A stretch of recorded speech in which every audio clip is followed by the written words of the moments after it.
Hello students, how are you? I hope that you are fine and safe.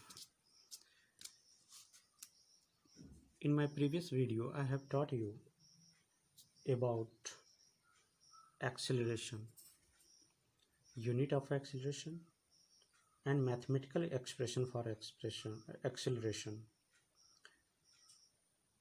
Acceleration is a vector quantity. Today, I am going to teach you the next topic about the positive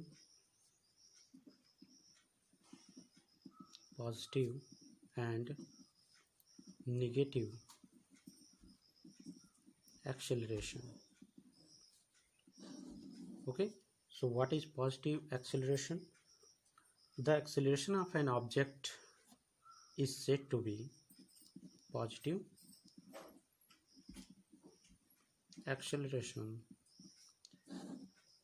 The acceleration of an object is said to be positive if the direction of acceleration is same as the direction of the velocity.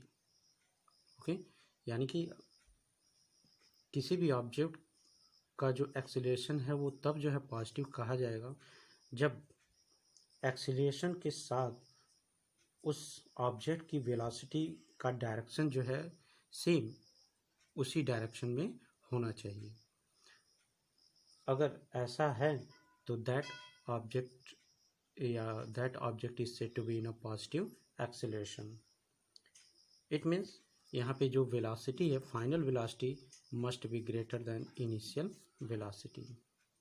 ठीक है, अगर condition ये भी है कि अगर final velocity जो है इनिशियल वेलोसिटी से अधिक हो तो इस केस में जो एक्सीलरेशन होता है वो क्या होता है, पॉजिटिव होता है। ठीक है, यानी कि हम गाड़ी को क्या कर रहे होते हैं, स्पीड अप कर रहे होते हैं, गाड़ी के स्पीड को हम बढ़ा रहे होते हैं, तो उस केस में जो फाइनल वेलोसिटी है वो बढ़ती चली जाती है। ठीक है, तो that acceleration is known as positive acceleration. ठीक है, second is negative acceleration.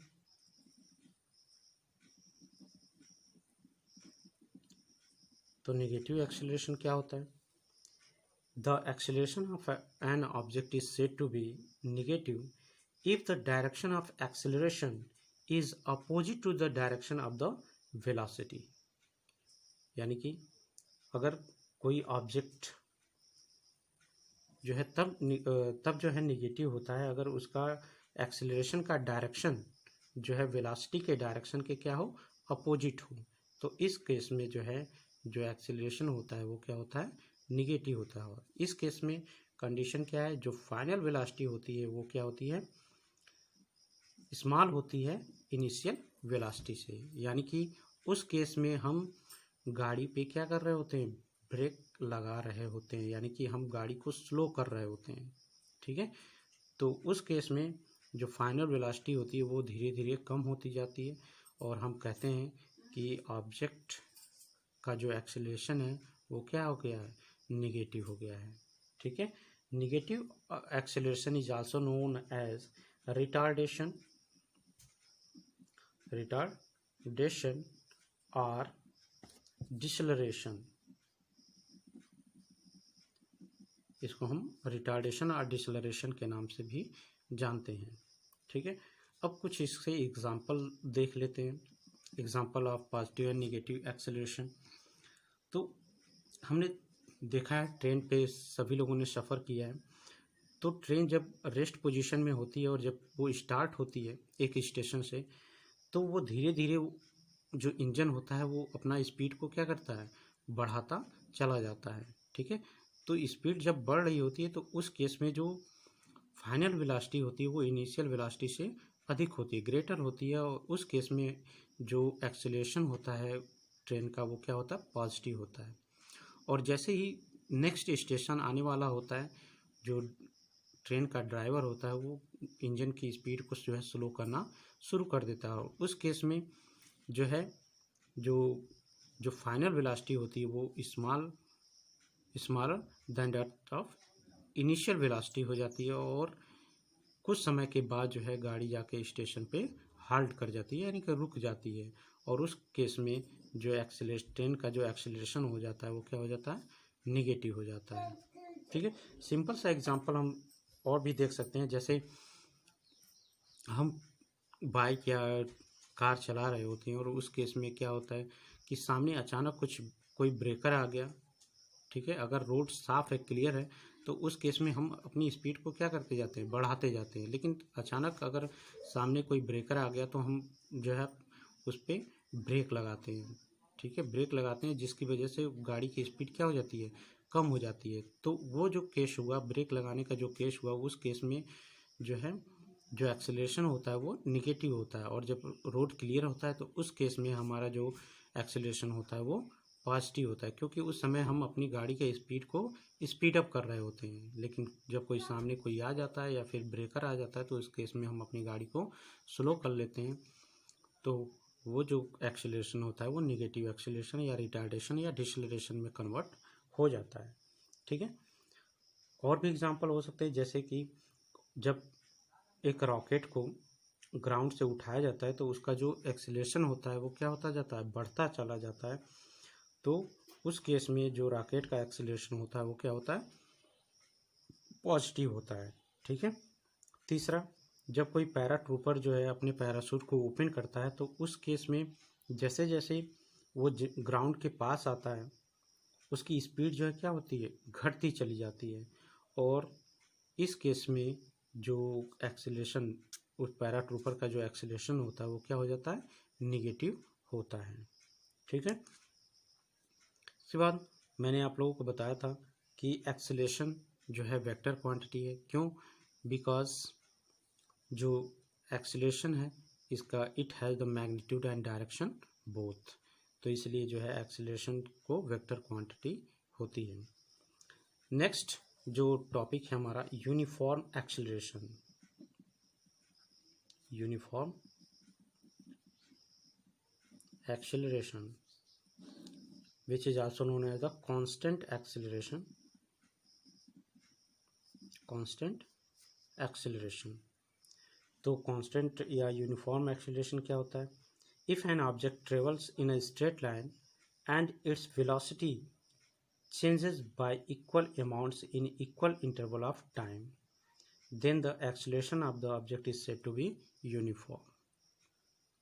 Okay, if an object travels equal velocity in equal interval of time is called, that object is said to be in uniform motion.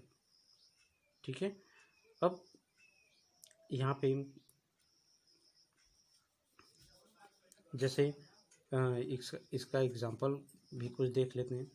The motion of a stone falling from the top of the building, यानी कि जब किसी भी पत्थर को हम जो है बिल्डिंग के टॉप से हम गिराते हैं तो उस केस में जो स्टोन की जो एक्सेलरेशन होता है वो क्या होता है, यूनिफॉर्म होता है। क्योंकि हर एक पॉइंट पे जो ऑब्जेक्ट की वेलोसिटी होती है वो क्या होती है, सेम होती है। ठीक है, और हर एक इक्वल इंटरवल पे वो जो है इक्वल वेलोसिटी को क्या करता है, चेंज करता है या कवर करता है। ठीक है, दूसरा, the rolling motion of a ball down और स्मूथ इंक्लाइंड प्लेन, किसी भी इंक्लाइंड प्लेन से जब हम किसी रोलिंग बॉल को हम रोल करते हैं तो उस केस में जो बॉल की जो वेलोसिटी होती है वो हर एक मोमेंट पे जो है क्या होती है, कांस्टेंट होती है। और इस तरह से जो उसका एक्सेलरेशन होता है वो भी जो है यूनिफॉर्म हो जाता है। Okay, so these are the example of uniform acceleration. Next is non-uniform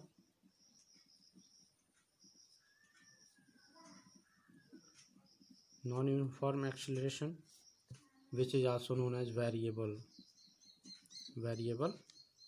acceleration.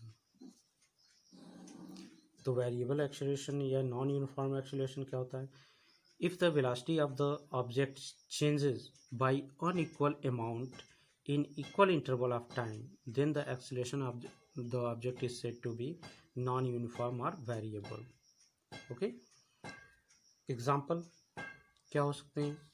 The velocity of a car running on a crowded city, यानी कि जब कोई क्राउडेड कोई शहर है या भीड़ भाड़ी वाली कोई जगह है, तो उसमें जो कार की वेलोसिटी है वो कांस्टेंट नहीं रहती है, यानी कि हर एक समय पे उसकी जो वेलोसिटी होती है वो चेंज होती रहती है। कभी जो है अधिक हो जाएगा, कभी जो है स्लो हो जाएगा, और उस केस में जो उसका जो एक्सीलरेशन होता है वो भी जो है नॉन यूनिफॉर्म हो जाता है। ठीक है। Motion of a railway train और अ बस और a lorry from a township to another, अगर कोई भी रेलवे ट्रेन है या बस है या लॉरी है, इन सब की भी स्पीड जो है क्या होती है, नॉन यूनिफॉर्म ही होती है।